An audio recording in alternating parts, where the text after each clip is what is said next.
ಹಸ್ತಿನಾವತಿಯ ಮಹಾಸಭೆ ಸಾಮಂತರು, ಧೀಮಂತರು, ಕವಿಗಳು, ಪಂಡಿತರು, ಮಂತ್ರಿಗಳು, ಸೇನಾಧಿಪತಿಗಳು, ಊರ ಪ್ರಮುಖರು, ಪ್ರಜಾಜನರು ಸೇರಿಕೊಂಡಿದ್ದಾರೆ.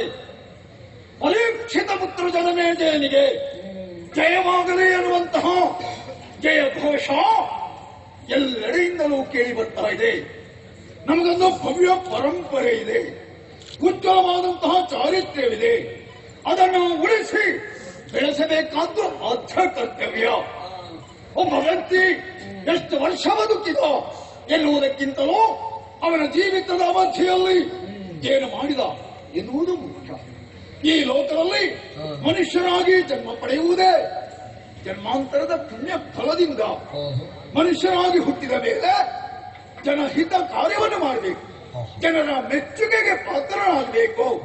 ಹಿರಿಯರು ಗಳಿಸಿದಂತಹ ಧವಳ ಕೀರ್ತಿಗೆ ಯಾವುದೇ ಒಂದು ರೀತಿಯ ಕೊರತೆ ಬಾರದಂತೆ ಪ್ರಜಾ ಪರಿಪಾಲನೆಯನ್ನು ನಾನು ಮಾಡುತ್ತಿರುವ ಕಾರಣವೇ ಎಲ್ಲರ ಹೊಗಳಿಕೆಗೆ ಪಾತ್ರನಾಗಿದ್ದೇನೆ. ನಮ್ಮ ನಾಡು ಸಮೃದ್ಧಿಯಿಂದ ತುಂಬಿದೆ. ವರ್ತಮಾನ ಕಾಲದಲ್ಲಿ ಸ್ವರ್ಗದ ಹಾಗೆ ಬೆರೆಯುತ್ತಾ ಇದೆ. ವಾಸವನಂತೆ ಜನಮೇಜಯ ನಮ್ಮ ಎಲ್ಲ ಬೇಕು ಬೇಡಗಳನ್ನು ಪೂರೈಸ್ತಾ ಇದ್ದಾನೆ. ಆ ಕಾರಣದಿಂದ ನಾವು ನೆಮ್ಮದಿಯ ಬದುಕನ್ನು ಸಾಧಿಸ್ತಾ ಇದ್ದೇವೆ. ಹೀಗೆಂದು ನಾಡಿನ ಜನರು ಹೇಳಿದಾಗ ಹೃದಯ ತುಂಬಿ ಬರ್ತಾ ಇದೆ. ನನ್ನ ಸ್ವಪ್ರಯತ್ನದಿಂದ ಈ ರೀತಿಯ ಆಳ್ವಿಕೆಯನ್ನು ಮಾಡುತ್ತಾ ಬಂದೆ. ಹೀಗೆಂದು ಹೆಮ್ಮೆಯಿಂದ ಎದೆ ತಟ್ಟಿ ಹೇಳಿಕೊಳ್ಳುವ ಹಾಗಿಲ್ಲ. ಶ್ರೀಕೃಷ್ಣಾನುಗ್ರಹ ಎಲ್ಲದಕ್ಕೂ ಮೂಲ ಕಾರಣ ಅಂತ ನಾನು ಭಾವಿಸ್ತೇನೆ. ರಾಜಕೀಯ ವಿಷಯಕವಾಗಿ ಸಮಾಲೋಚನೆ ಮಾಡಬೇಕು. ತಮ್ಮಂದಿರ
4 ಮಂದಿ ಮಕ್ಕಳು. ಉಗ್ರಸೇನ, ಭೀಮಸೇನ, ಹಾಗೆ ಶ್ರುತಸೇನ. ತಮ್ಮಂದಿರೇ, ಹಸ್ತಿನೆಯಲ್ಲಿ ನಮ್ಮ ಹುಟ್ಟು, ಚಂದ್ರವಂಶದಲ್ಲಿ ನಮ್ಮ ಆವಿರ್ಭಾವ. ನಮಗೊಂದು ಹೊಣೆಗಾರಿಕೆ ಇದೆ. ಅದನ್ನು ಸರಿಯಾದ ರೀತಿಯಲ್ಲಿ ನಿರ್ವಹಿಸಿದರೆ ಜನ್ಮ ಕೊಟ್ಟಂತಹ ತಂದೆ ತಾಯಿಗಳು ಅವರ ಜನ್ಮ ಸಾರ್ಥಕ್ಯ ಹೊಂದುತ್ತದೆ ಎನ್ನುವಂತಹ ಸತ್ಯವನ್ನು ಮನಗಂಡವರು. ನಾನು ವರ್ತಮಾನ ಕಾಲದಲ್ಲಿ ಹಸ್ತಿನಾವತಿಯ ಚಕ್ರವರ್ತಿಯಾಗಿದ್ದೇನೆ. ಹಾಗೆ ಅಂತ ಆಡಳಿತವನ್ನು ನಡೆಸುವಂತಹ ಈ ಸಂದರ್ಭ ತಮ್ಮಂದಿರಾದಂತಹ ನೀವು ಎಲ್ಲ ರೀತಿಯ ಸಹಕಾರವನ್ನು ಕೊಡ್ತಾ ಇದ್ದೀರಿ. ತಮ್ಮಂದಿರೇ, ಧರ್ಮ ಮಾರ್ಗದಲ್ಲಿ ನಡೆಯಬೇಕು. ಯಾವತ್ತೂ ಸತ್ಯ ವಚನವನ್ನು ಆಡಬೇಕು. ನಮ್ಮ ಬದುಕು ಎಲ್ಲರಿಗೂ ಪ್ರಿಯವಾಗಬೇಕು. ಭಗವಂತ ನಮಗೆ ವಿಶೇಷವಾದಂತಹ ಬುದ್ಧಿಶಕ್ತಿಯನ್ನು ಕೊಟ್ಟಿದ್ದಾನೆ. ಯಾಕೆ ಜನ್ಮ ಪಡೆದು ಬಂದಿದ್ದೇವೆ, ಯಾವ ಕರ್ಮವನ್ನು ಮಾಡಬೇಕು, ಕೊನೆಗೆ ಸೇರುವ ಸ್ಥಳ ಯಾವುದು ಎನ್ನುವ ನೆನಪಿದ್ದರೆ ಈ ಲೋಕದಲ್ಲಿ ಜನ್ಮ ಪಡೆದಂತಹ ಮನುಷ್ಯ ಖಂಡಿತವಾಗಿಯೂ ತಪ್ಪು ಹಾದಿಯಲ್ಲಿ ಹೆಜ್ಜೆ ಊರುವುದಕ್ಕೆ ಸಾಧ್ಯವೇ ಇಲ್ಲ.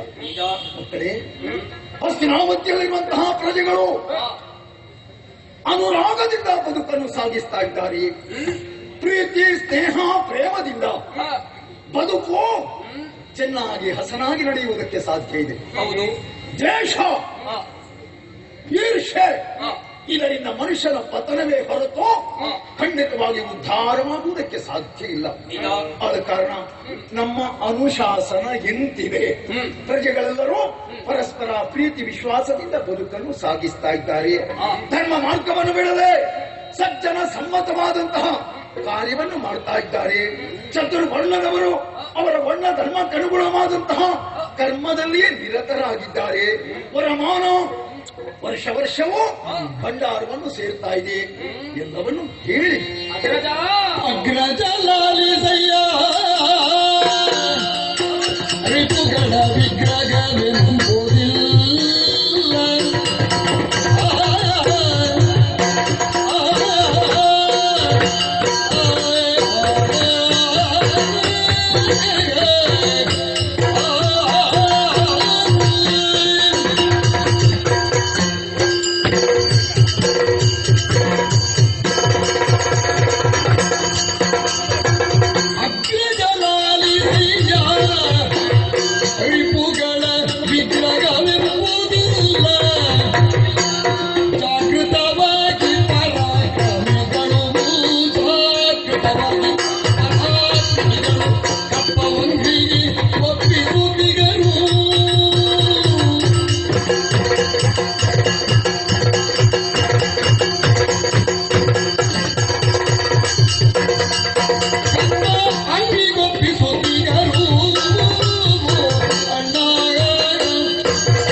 ಅವರು ಮಾಡುತ್ತಿದ್ದಂತಹ ಪ್ರತಿಯೊಂದು ಕಾರ್ಯದಲ್ಲಿ ನೀನು ಮುಂದಾಗಿ ನಿಂತವನು. ಇರುವಂತಹ ಪ್ರತಿ ಪ್ರಜೆಗಳಿಗೂ ಧರ್ಮದ ಹಾದಿಯಲ್ಲಿ ಧರ್ಮವನ್ನು ಬೋಧನೆ ಮಾಡುತ್ತಾ ಇದ್ದವರು ನೀವು. ಆದ್ರೆ ಇಷ್ಟರವರೆಗೆ ನಮಗೆ ಯಾರು ಕಪ್ಪ ಕಾಣಿಕೆಯನ್ನು ಕೊಡಲಿಲ್ವೋ ಅಂತವರ ಮುಖೇನವಾಗಿ ಯುದ್ಧವನ್ನು ಮಾಡಿ ಅವರನ್ನು ಸೋಲಿಸಿ ಕಪ್ಪ ಕಾಣಿಕೆಯನ್ನು ತಂದೊಪ್ಪಿಸಿದವರು ನಾವಿದ್ದೇವೆ. ಆದ್ರೆ ಇಂದು ಹಾಗಿಲ್ಲ. ಕಾಲ ಕಾಲಕ್ಕೆ ಸರಿಯಾಗಿ ಇರುವಂತಹ ಪ್ರತಿಯೊಬ್ಬ ಅರಸರು ಕೂಡ ಕಪ್ಪ ಕಾಣಿಕೆಯನ್ನು ತಂದೊಪ್ಪಿಸ್ತಾ ಇದ್ದಾರೆ. ನಮ್ಮನ್ನು ವಿರೋಧಿಸುವ ವರ್ಗ ಈ ಲೋಕದಲ್ಲಿ ಇಲ್ಲವೇ ಇಲ್ಲ.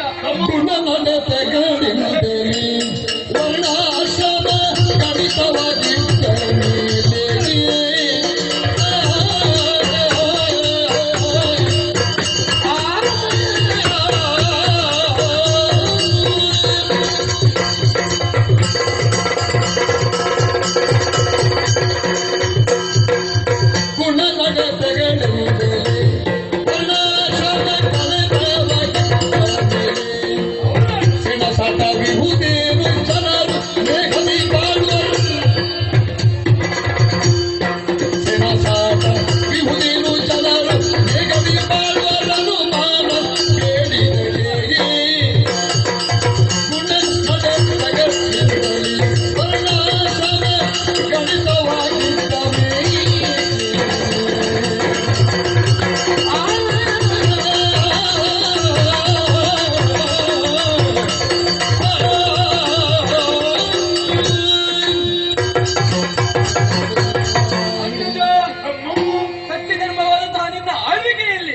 ಪ್ರಜೆಗಳು ಗುಣವಂತರಾಗಿದ್ದಾರೆ.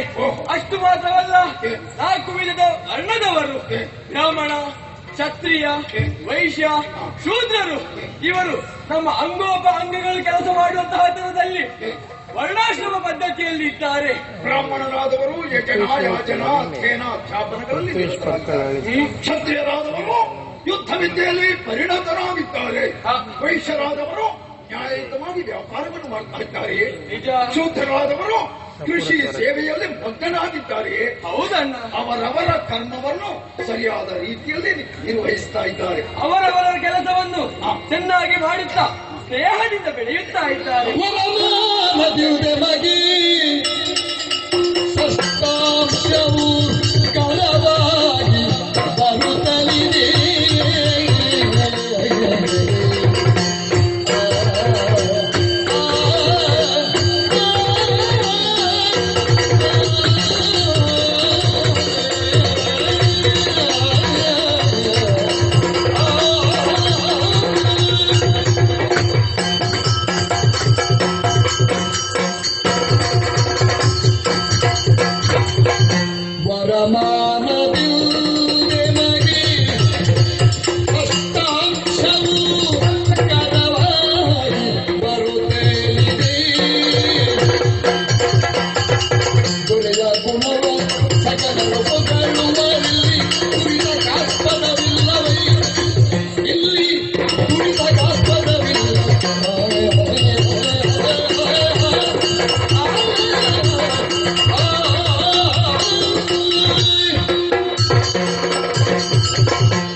ವರವಾಂಶವನ್ನು ಒತ್ತಿಸುವುದು ತಾವು ಗಳಿಸಿದಂತಹ ಸಂಪತ್ತಿನಲ್ಲಿ 6ನೇ 1 ಅಂಶವನ್ನು ಬೊಕ್ಕಸಕ್ಕೆ ಕರವಾಗಿ ನೀಡಬೇಕು. ಷಷ್ಠಾಂಶದಷ್ಟು. ಹೌದು ಅಣ್ಣ, ಈ ಕಾಲದಲ್ಲಿ ಎಲ್ಲರೂ ಷಷ್ಠಾಂಶದಷ್ಟು ಭಾಗವನ್ನು ಒಪ್ಪಿಸ್ತಾ ಇದ್ದಾರೆ.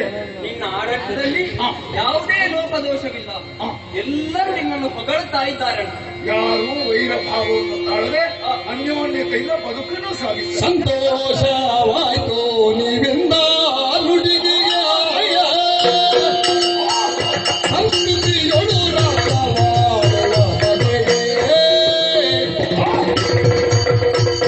ಸಂಕಷ್ಟವೆಂಬುದು ಅವರೆಲ್ಲ ಬಳಿಗೆ ಸಂಕಷ್ಟವೆಂಬುದು ಅವರೆಲ್ಲ ಬಳಿಗೆ ಸಂಕಷ್ಟದ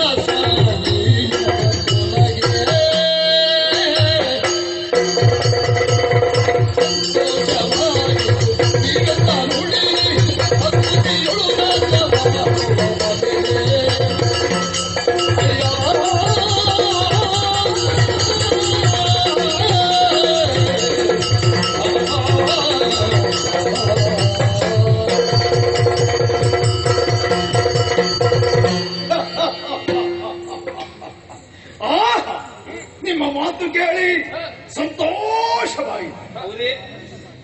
ನ್ಯಾಯಯುತವಾಗಿ ಪ್ರಜಾ ಪರಿಪಾಲನೆ ನಾನು ಮಾಡುತ್ತಿರುವ ಕಾರಣಕ್ಕೆ ನಮ್ಮ ನಾಡು ಸಸ್ಯ ಶ್ಯಾಮಲೆ ಆಗಿದೆ. ಸಮೃದ್ಧಿಯಿಂದ ತುಂಬಿ ತುಳುಕಾಡುತ್ತಾ ಇದೆ. ಸ್ವಂತದಂತೆ ಕಂಗೊಳಿಸ್ತಾ ಇದೆ. ಯಾರು ವೈರಭಾವವನ್ನು ತಾಳಿ ತಮ್ಮ ಪ್ರತಿಷ್ಠೆಗಾಗಿ ಬದುಕನ್ನು ಸಾಗಿಸುವುದಿಲ್ಲ. ತಾನು ಬದುಕುವುದರ ಜೊತೆಯಲ್ಲಿ ಇತರನೂ ಬದುಕಬೇಕು ಎನ್ನುವಂತಹ ವಿಶಾಲ ಮನೋಭಾವನೆಯನ್ನು ಹೊಂದಿದೆ. ಆದ ಕಾರಣವೇ ನನ್ನ ನಾಡು ಸಮೃದ್ಧಿಯಿಂದ ತುಂಬಿದೆ ಎನ್ನುವುದರಲ್ಲಿ 2 ಮಾತಿಲ್ಲ. ನಮ್ಮ ಪಾಲಿಗೆ ಯಾವತ್ತೂ ಸಂಕಷ್ಟ ಎನ್ನುವುದು ಖಂಡಿತವಾಗಿಯೂ ಬರಲಾರದು. ಸಂಕರ್ಷಣ ಅಣ್ಣ ಅನುಜ ಆ ಶ್ರೀಕೃಷ್ಣನ ಪೂರ್ಣ ಅನುಗ್ರಹ ನಮ್ಮ ಮೇಲಿರುವಾಗ ನಾವು ಯಾವುದೇ ವಿಷಯಕವಾಗಿಯೂ ಭಯ ಪಡಬೇಕಾದಂತಹ ಅಗತ್ಯ ಇಲ್ಲ. ನಿಜ. ಒಬ್ಬ ವ್ಯಕ್ತಿಯಾದವನಿಗೆ ಅಧಿಕಾರ ಬಲವಿರಲಿ, ಬುದ್ಧಿಯ ಬಲವಿರಲಿ, ಜನಬಲವಿರಲಿ, ಧನಬಲವಿರಲಿ, ಸೇನಾ ಬಲವಿರಲಿ, ಅದನ್ನು ಬಲ ಅಂತ ಹೇಳುವುದಿಲ್ಲ. ಯಾವನಿಗೆ ದೈವ ಬಲವಿದೆಯೋ ಅವ ಯಾವ ಆಪತ್ತಿನಿಂದಲೂ ಯಾವ ಸಂದರ್ಭದಲ್ಲಿಯೂ ಪಾರಾಗಿ ಬದುಕಿನಲ್ಲಿ ಸುಖ ಹೊಂದುತ್ತಾನೆ. ನಿಜ. ನಮ್ಮ ಹಿರಿಯರನ್ನೇ ಪಾಲಿಸಿಕೊಂಡು ಬಂದವ ಶ್ರೀಕೃಷ್ಣ ಸ್ವಾಮಿ, ಅವನ ಪೂರ್ಣ ಕೃಪೆ ನಮ್ಮಲ್ಲಿ ಸದಾ ಇದೆ ಎನ್ನುವುದರಲ್ಲಿ ಎರಡು ಮಾತಿಲ್ಲ. ಎಲ್ಲೆಡೆಯಲ್ಲಿ ಶಾಂತಿ ನೆಲೆಸಿದೆ ಎನ್ನುವಂತಹ ಸತ್ಯದ ವಿಷಯ ತಿಳಿದಾಗ ಮನಸ್ಸಿಗೆ ಸಮ. ಏನು ಯಾರು ಓಡಿ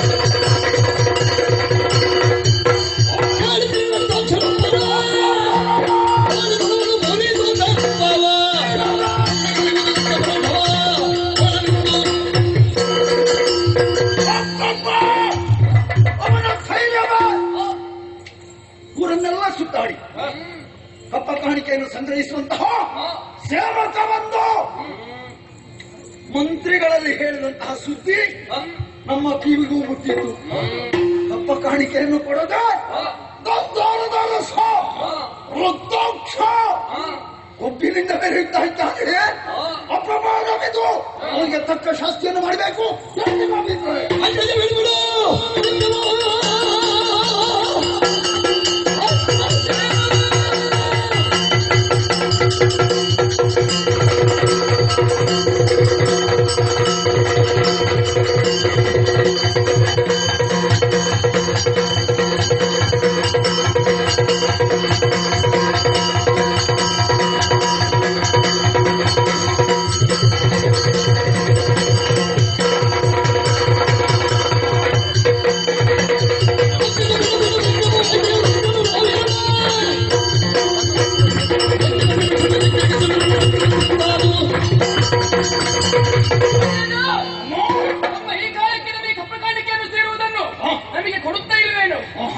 ಚಿಂತಿಸಬೇಕಾದಂತಹ ಅಗತ್ಯವಿಲ್ಲ.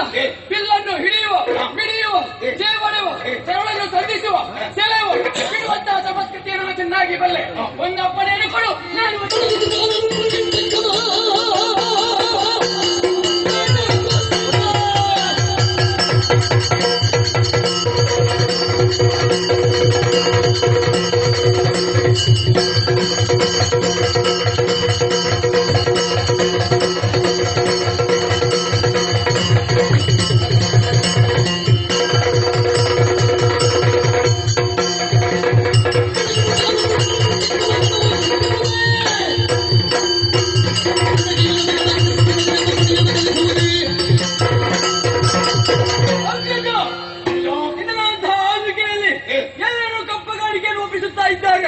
ಈ ವೇಳೆಯಲ್ಲಿ ಆ ನಕ್ತಾಕ್ಷ ಕಪ್ಪು ಕಾಣಿಕೆಯನ್ನು ಕೊಡಲಿಲ್ಲವೇ?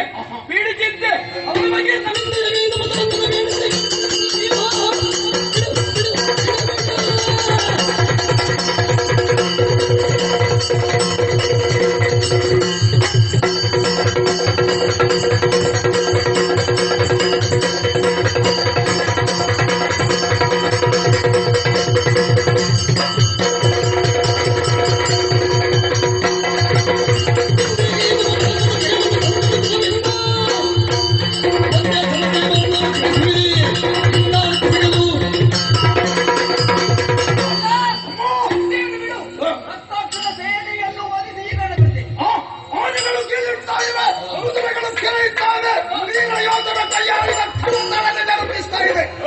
ಕಳೆಯುವುದಲ್ಲ.